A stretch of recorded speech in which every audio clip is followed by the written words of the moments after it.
आपको मस्जिदें बनाना है, आपके पास जगह की कमी नहीं है, मेहनत कीजिए, परिश्रम कीजिए, सच्चाई ईमानदारी का पैसा इकट्ठा कीजिए, जहां जाइए वहां मस्जिद बना लीजिए। जगह की आवश्यकता पड़ती है, आप आइए, हमारे आश्रम का उपयोग कीजिए। आश्रम घूमने आते हो, आइए, जहां बैठ के चाहो नमाज अदा करो, हमें कोई फर्क नहीं पड़ेगा।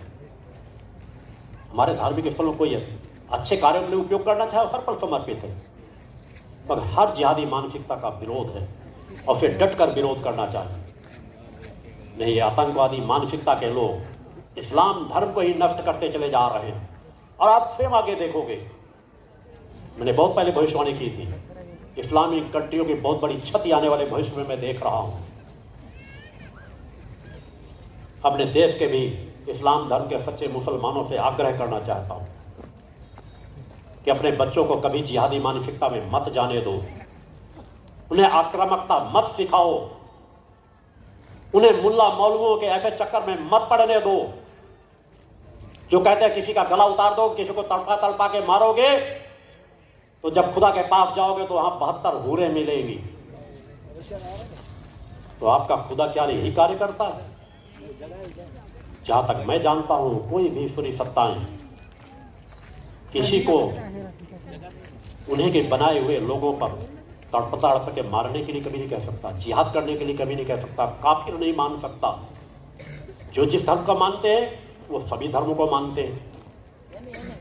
और अगर लग रहा है कि ऐसी बहुत हूरें मिलेंगी तो इस्लाम धर्म के लोगों को चाहिए सबसे पहले मुल्ला मौलवियों को ही कहे कि तुम यहां क्यों पड़े हो, सबसे पहले तुम अत्याचार करो ऐसा और जाओ खुदा के पास 72 हूरों को भोगो, जाके यहां क्यों पड़े हुए हो। अगर जाने का रास्ता न मिले तो उत्तर प्रदेश चले जाओ, वहां छोटा सा भी ऐसा कार्य करोगे तो बहुत जल्दी 72 हूरों के पास योगी आदित्यनाथ वहां पहुंचा देंगे।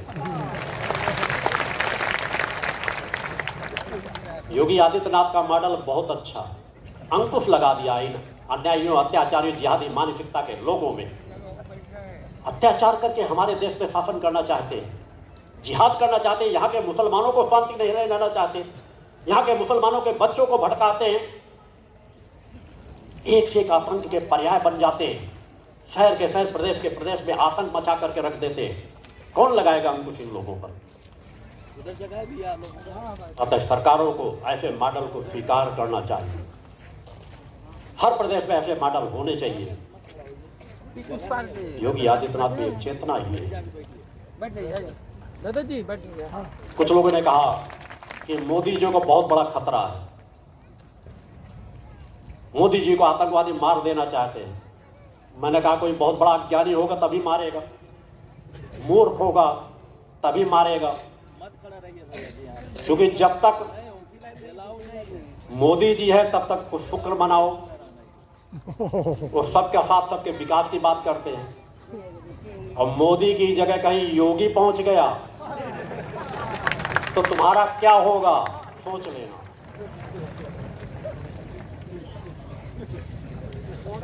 अतः मैं भटके हुए जिहादियों को कहता हूं कि सुधर जाओ, घंटा और देश में अत्याचार नहीं कर पाओगे। धर्म के नाम पर हमारा देश बच चुका, एक भाग आपको दिया जा चुका है।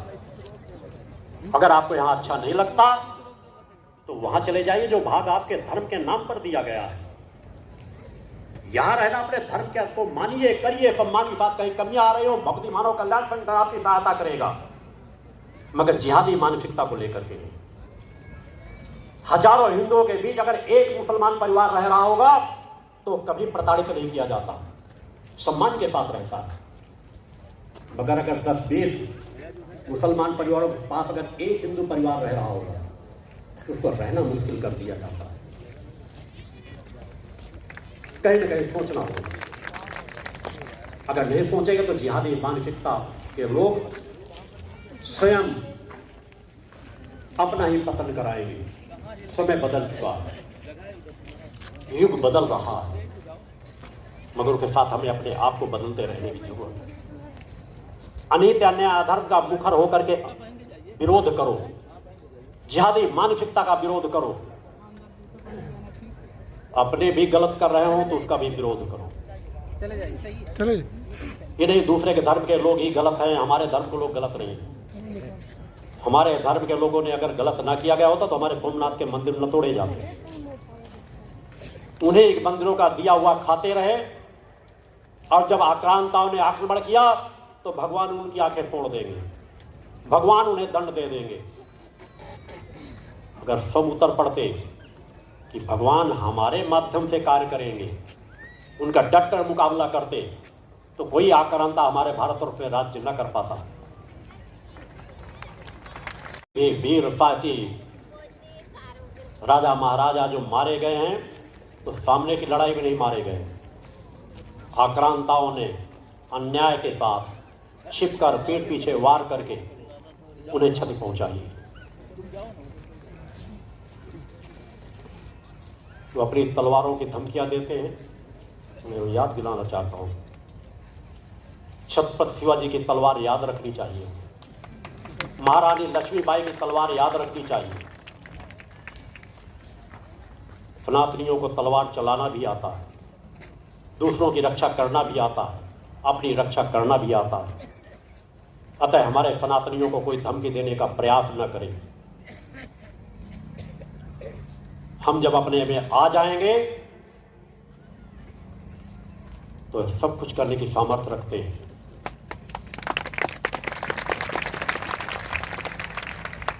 और आगे हम सह नहीं सकेंगे।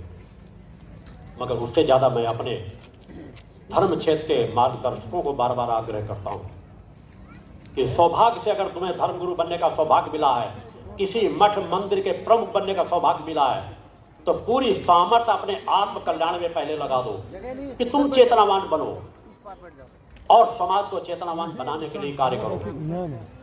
हमारी अनेकों संस्थाएं भटक रही हैं, कोई कार्य नहीं समाज सेवा की तरफ बढ़ रही। बड़ी बड़ी संपदाएं, उनके यहाँ अंबार लगे हुए हैं, बड़े बड़े तहखाने भरे हुए हैं, बड़े बड़ी संपदाओं के मालिक हैं। प्रयागराज में जाओ तो बड़ी बड़ी संस्थाएं किस तरह नाच गाना हो हल्ला मचाती हुई आती है, अपना वैभव दिखाती है। हमारी संस्था इनसे बड़ी, हमारा मठ इनसे बड़ा है। अगर हम वास्तव में इतने बड़े हो तो अपनी पूरी क्षमता इस मानवता के कल्याण में लगा दो, दीन दुखियों के कल्याण में लगा दो। फिर देखो समाज की किस तरह नहीं रक्षा होती।